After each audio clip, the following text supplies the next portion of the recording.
Tonight, celebrations in Slovenia, but peace may still be in doubt. Business leaders launch a platform for economic reform, and Washington gives opposition leader Hewson a warm reception. Good evening, I'm Phillip Martin with this special edition of ABC News, brought to you because of industrial action by some members of the Public Sector Union. A fragile peace prevails in Yugoslavia tonight as the European Community Peace Accord goes into effect. The key is ratification by the Slovenian Parliament, which meets tomorrow. The Slovenian leader, Milan Kucan, said it was a choice between war and peace. But the leader of the Slovenian Parliament said it was practically a capitulation, the price for the breakaway republic to get European support. The ABC's European correspondent, Max Utrich, reports. Slovenia, it seemed, heaved a collective sigh of relief at the compromise reached between its leaders and federal authorities. Soldiers relaxed only days after gambling with death. The demobilisation of Slovenia's Territorial Defence Army began, but it's unsure whether these captured tanks will be handed back to the army. The spoils of war were better than many thought. Already the federal presidency has complained Slovenia was failing to comply with the EC brokered agreement. Certainly there were no plans to hand over this large arsenal captured in last week's fighting. Slovenia wants war reparations first. All the houses of innocent people are destroyed. When the army paid the damage, certainly we will return back all the munition. It's still doubtful whether the Slovene Parliament will ratify the agreement hammered out yesterday. Those who took part in the talks have been publicly accused by some of their colleagues of being traitors. Slovene President Milan Kucan, however, says it's simple. Parliament tomorrow must choose between war and peace. An undeclared war continues in sporadic bursts in eastern Croatia, where at least 10 people died in fighting between Serbs and Croats yesterday. The Federal Army claimed that some of its troops guarding a border bridge over the Danube came under mortar fire overnight. The fire came from the Croatian side and was returned by the army. The army officially is keeping the peace between Serbs, who want to break away and join Serbia, and local militia. But Croatia accuses the Serb-dominated army of siding with the rebels. If this sniping war escalates, Croatia, not Slovenia, could be the catalyst for Yugoslavia's collapse. No one wants the European peace plan to succeed more than Yugoslav families split by the conflict in Slovenia. Some Federal Army soldiers have found themselves having to fight against friends, even family. The marching is disciplined, but the minds are confused. Young soldiers conscripted to defend Yugoslavia have now found themselves fighting their own people. The troops drawn from every state in the land have been allowed visits by families worried about their safety, but otherwise they've been cut off from water, power and post by Slovenians they once considered friends. Danny Pure is just 20. He gave up high school in America to serve his country. Now he's bewildered as he watches it fragment. Well, we used to live really nice with local people. I mean, we used to have fun, drink beer, something like that. But I don't think that will happen ever again. I mean, if you hear a radio, they call you terrorist and stuff like that. We don't feel that way. Do you ever think that you might actually come face to face with someone that you've had a drink with in the village who's a local Slovenian? Well, I don't want to even think about it. You see, my brother-in-law lives around here, and I don't want to even think about seeing him with a gun pointing at me. I mean, it's a nightmare. It's a nightmare. We found his brother-in-law, Max, on his alpine farm where Danny used to spend his holidays. The boys have been lifelong friends. Now, on opposing sides, Max shares the nightmare of seeing Danny in his gun sights. He will fight for Slovenia if he has to, but prays the latest peace deal will spare him the dilemma of facing his own brother-in-law. The soldiers hope the ceasefire lasts too. Of the boys Danny joined up with, one's been killed, another had his leg blown off fighting the Slovenians. Well, I don't hate him. I mean, you know, you just can't hate the whole people. I don't know. When you see all those parents, you know, and all those people who don't want to fight and who don't want to see their sons getting killed and everything, you have to stop and think about it a little bit. Like his buddies, Danny has 49 days left to serve and just hopes he makes it out alive. The families see their young men being used to police Yugoslavia's violent ethnic troubles, a situation they can barely comprehend. The White House has flattered John Hewson by breaking with convention to welcome an Australian opposition leader into its inner sanctum. On his first day in Washington, Dr. Hewson met with President Bush in the Oval Office, a venue normally reserved for heads of state. The ABC's Washington correspondent, Heather Hewitt, reports. It was John Hewson's first visit to Washington as opposition leader, and the Bush administration began by paying him all the normal courtesies received by his predecessors and foreign counterparts. Talks with Secretary of State James Baker, where trade was the dominant issue. There was a luncheon with Vice President Dan Quayle. In fact, one meeting after another with the heavyweights of the Bush administration. But it was an unscheduled half-hour meeting with President Bush at the White House late in the day that showed Washington was giving more than usual attention to the man who could be Australia's next Prime Minister. There were no television pictures allowed of the meeting, which took place in the Oval Office. But for an American president to meet an Australian opposition leader in the inner sanctums of the White House is highly unusual. As Bush administration officials claimed the president wasn't trying to send smoke signals to the Australian electorate, John Hewson also took a diplomatic approach, saying there was nothing to be read into the meeting. No one always hopes to see government from the top down, and that's what we came here to do. That's what fortunately we did. But the talks were clearly a big confidence boost for the opposition leader and a deliberate decision by the Bush administration to test the waters. Hewson said he discussed the Australian scene, as he put it, but at his news conference he refused to disclose details. He did reveal, however, that Bush was still very keen to visit Australia, probably later this year. And I said, from our point of view, he'd be welcome whenever he wants to come. During the next 2 days of his visit, John Hewson will meet more senior figures in the Bush administration before heading for Europe. The Business Council of Australia has urged a number of reforms to guarantee Australia's future competitiveness. The reforms include the scrapping of one tier of government, the creation of a national energy grid and transport system, and standardised laws and education across the nation.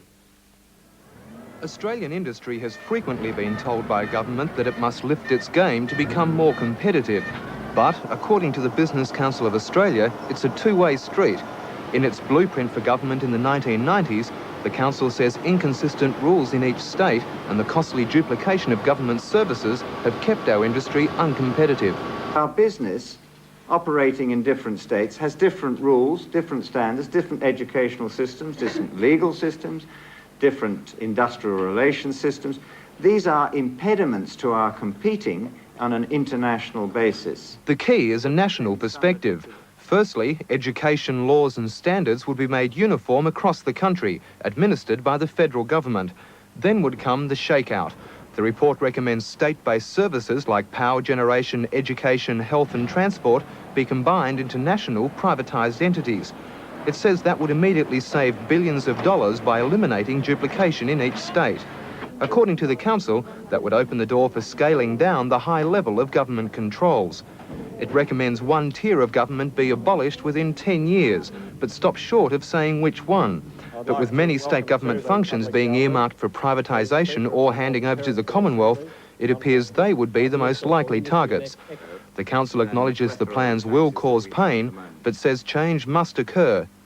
I think if we don't recognise that we live in a global market in which we're competing, our standard of living will inevitably fall. The discussion paper has been forwarded to all political parties for consideration. The former jailed leader of the Australian nationalist movement, Jack Van Tongeren, is back in court fighting a bankruptcy notice. Van Tongeren, the self-styled white supremacist, is serving an 18-year jail sentence. Now a Perth law firm claims he owes them more than $5,000 in legal fees. For the former leader of the Australian nationalist movement, today's court hearing was the last twist of the knife.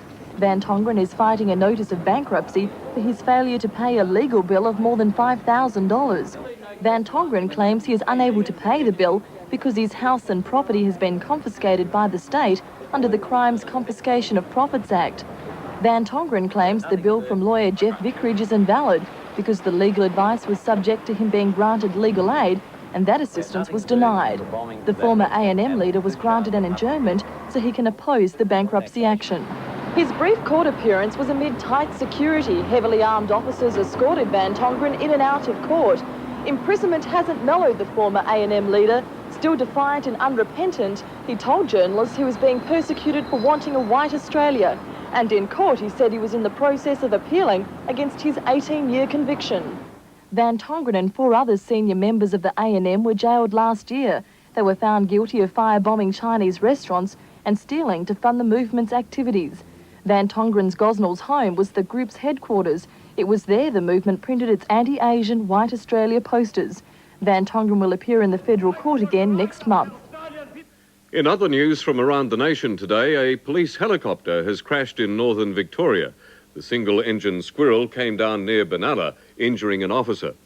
The New South Wales Independent Commission Against Corruption will next week examine allegations that a prison informant was threatened, promised benefits and supplied with drugs to implicate other inmates in a 1986 murder at Long Bay Jail.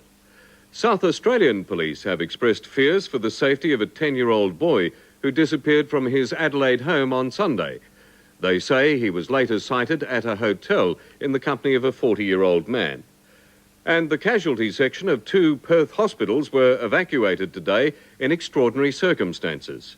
The closures occurred after a man who'd been rushed to the hospitals because of an overdose of drugs was found to be emitting toxic gas. And a reminder that you're watching a special edition of ABC News brought to you because of industrial action by some members of the Public Sector Union. Japanese health officials are embroiled in a blood bank scandal that's allowed tens of thousands of patients to be infected with hepatitis. A test designed to screen the virus has failed, but so far medical authorities are refusing to take simple steps to curb its spread. From Tokyo, the ABC's Philip Williams reports. I think that is just like AIDS. It's a very serious problem. 1.5 million Japanese carry the virus. Most don't know they have it, and it's thought the majority caught hepatitis C after blood transfusions. Japan was the first country to adopt routine testing, aimed at eliminating the risk. But the research now indicates that up to 40% of infected supplies still go undetected. For those that are actually donating the blood, there is no danger at all. But for those that receive it, there is a 3% chance at least that they could contract the deadly virus. Before testing, up to 170,000 Japanese were being infected each year with hepatitis C contaminated blood. While it was known some infected suppliers were being missed despite the tests, the annual figures have authorities here deeply concerned. At this moment, we have about 42,000 cases are infected right now. While the Red Cross in Japan concedes the danger, they refuse to ban high-risk blood donors who have themselves received transfusions. They say they don't want to offend potential donors, even if they are carrying the cancer-causing virus. And when hepatitis C is detected, the donors are often not told they are carriers and may attempt to donate blood again. Red Cross officials in Australia say their testing procedures are nearly perfect. The incidence of the virus is far lower in Australia than most Asian nations, and the Australian Red Cross says there are no recent cases of contaminated blood being used. The British Foreign Secretary Douglas Hurd is in South Africa for talks on the end of white rule. In a separate meeting with African National Congress leader Nelson Mandela, Mr. Hurd stuck to the Thatcher line of resistance to economic sanctions against the de Klerk government. This report by the BBC's James Robbins. The Foreign Secretary's arrival in South Africa coincides with a significant advance towards starting the country's critical negotiations to end white rule. Within the first few hours, Douglas Hurd was being briefed by President de Klerk. For him, last week's ANC conference brought the constitutional talks closer.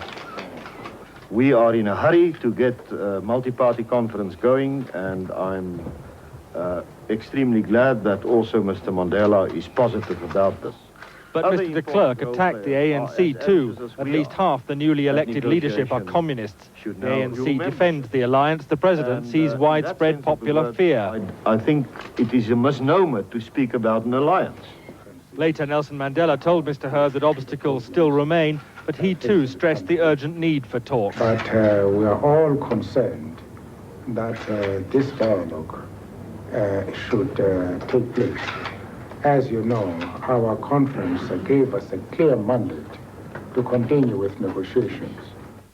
Soviet President Mikhail Gorbachev is still having trouble getting the 15 republics to sign a new union treaty. Part of the problem is that many are at different stages of development. One Central Asian republic that does want to sign is Kazakhstan. But as John Lombard reports, it also wants more control.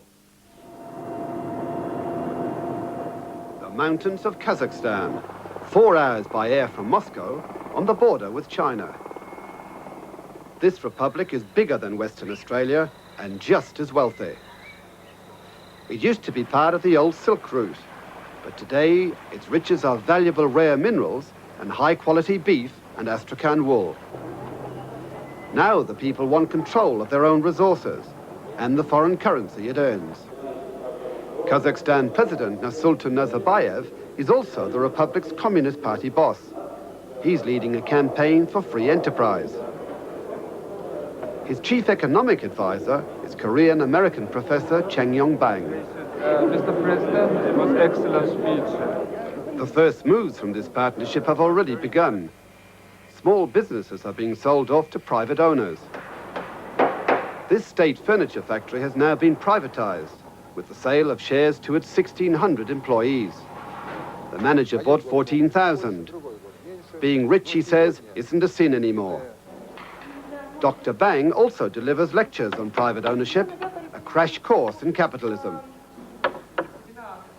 Living in his Communist Party dacha, Dr. Bang is convinced that the combination of the authority and power of President Nazarbayev and the energies of his people can work. If there's one single republic which can successfully implement in market economy reform, that has to be Kazakhstan. Nazarbayev, however, is impatient with Moscow. He says Mikhail Gorbachev is too indecisive. I support him in the long run because he's the author of perestroika, but in the economy he's too slow.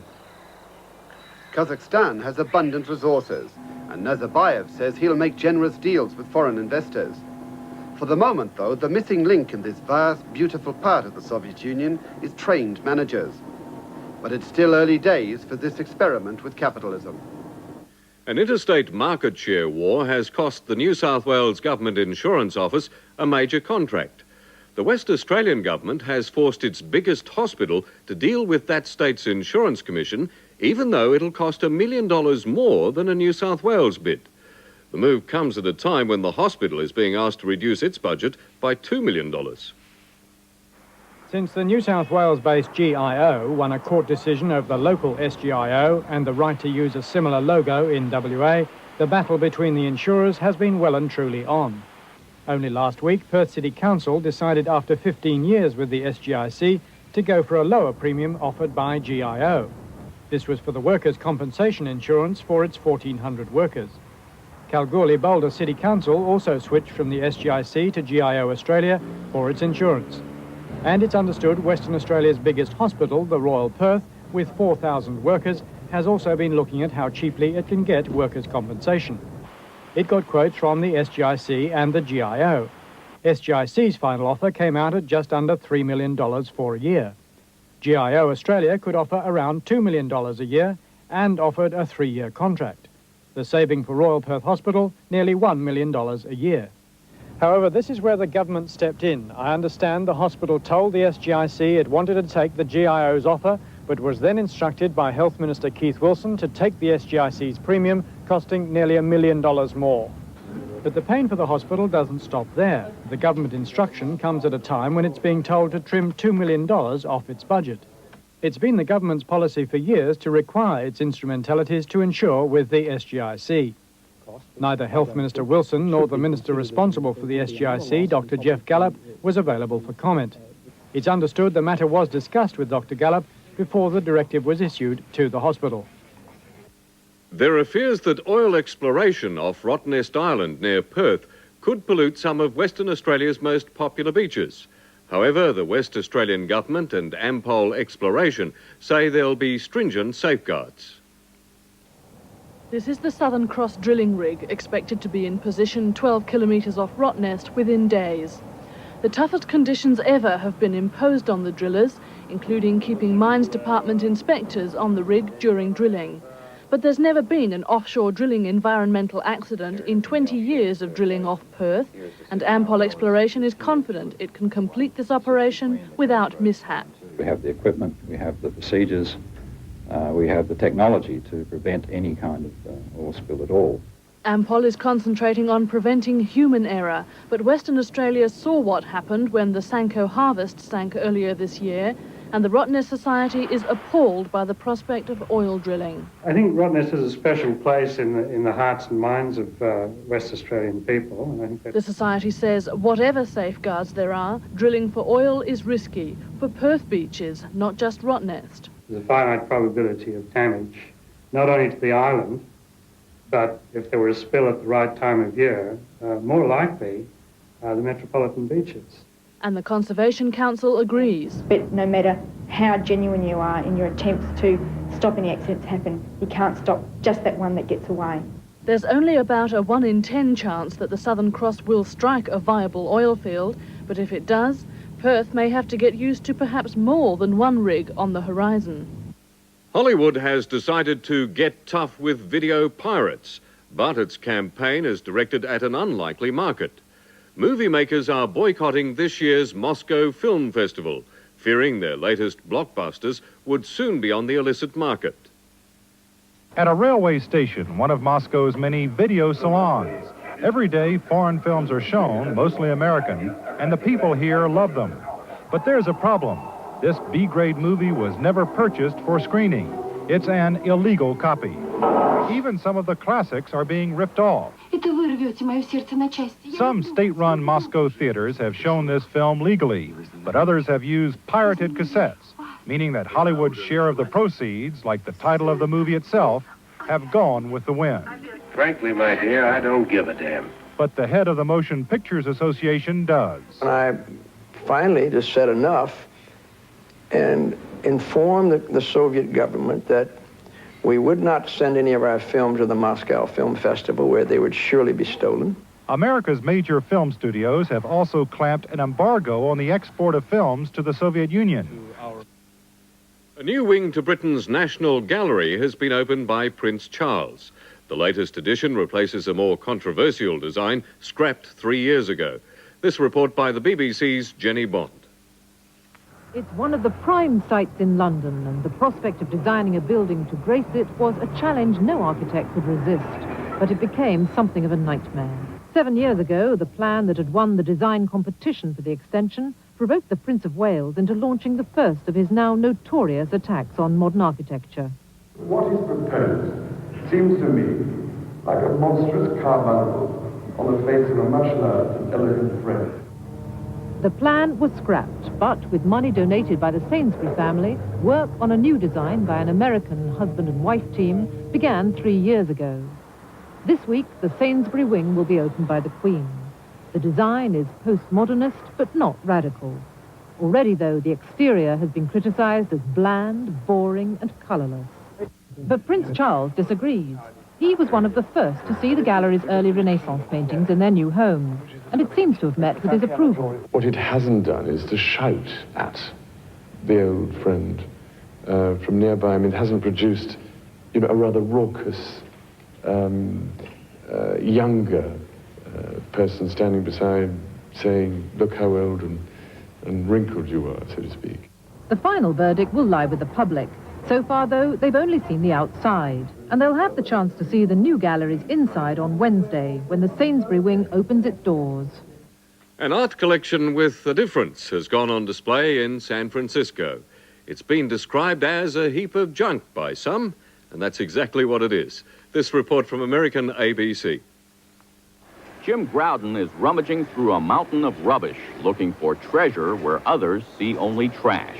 He is an artist, and this is his canvas. San Francisco's garbage dump, where 2,000 tons of waste arrive every day.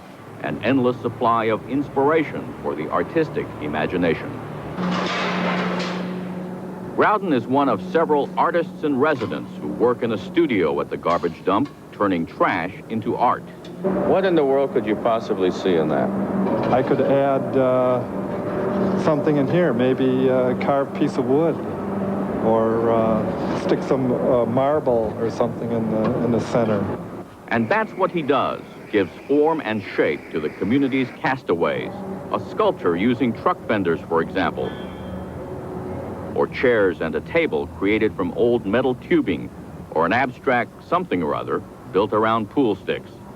A local garbage company sponsors the artist program to encourage recycling and conducts tours for school children. But rather than focusing on what has been reused, the kids seem more interested in what it has become. You can use your imagination, and maybe to you it looks like... It's a doghouse. It's like an oil pump, kind of like a window washer. A weightlifting machine or something like that. At least they did not say garbage. I guess if they called my art garbage, I guess I would take offense to that, because that would mean... If they call it junk. Well, junk is okay. Junk is what you make of it, he says. He has sold his table and chair set for $2,500. Another artist is selling his garbage dump sculptures through an art gallery. One buyer purchased this piece made out of old water heaters and paid $14,000. So while they labor in the trash heaps and garbage pits, Jim Groudon and the other artists are hardly down in the dumps. Well, now to cricket, and only a total washout on the final day can save England from defeat in the third test at Trent Bridge. The West Indies need just 95 runs with 9 wickets in hand to win the match and draw level in the 5-test series. If not for an English fight-back late yesterday, the test would already have been decided. While England looks set to accept the inevitable defeat, Lamb fell to Marshall without offering a stroke, perhaps the last ball of a long and distinguished test career. And after a long delay for rain, the decline continued. Out, caught him, Richards caught it. This time even Robin Smith couldn't perform his usual miracle. Ramprakash held out for almost 3 hours. Then Dujon held on and Ambrose was celebrating again. De Freitas, though, quickly changed the mood. And an unlikely last-wicket partnership began to take shape. For the first time in the innings, the West Indies were on the run. Oh, what a terrific effort. And with last man Lawrence joining in, England were making a game of it. So the West Indies were set 115 to win. Now Lawrence was back with the ball to claim Simmons. But with Haynes and Richardson so far looking solid, England may well have just delayed the defeat. Australia remains undefeated in Pool B of the World Netball Championships following another big win today. The home side thrashed Western Samoa 81 goals to 25. Also, Vanuatu scored a world record number of points in international netball competition in its match against the Cook Islands. The final score, 120 goals to 38. Well, now let's have a look at the weather around the country tomorrow, starting with Queensland. Fine in the tropics, rain and isolated storms over central and southern coasts, clearing tomorrow. Brisbane, 21 to 13 degrees. In New South Wales, moderate to heavy rain in the east, contracting to the coast, clearing showers in the far west. Sydney can expect periods of rain, 13 to 15 degrees. For the Australian Capital Territory, rain easing to showers. Canberra, rain at times, 7 to 11.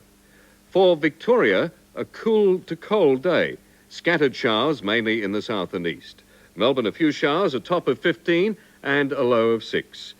In Tasmania, patchy rain in the north with drizzle and light showers in the east. Mainly fine elsewhere.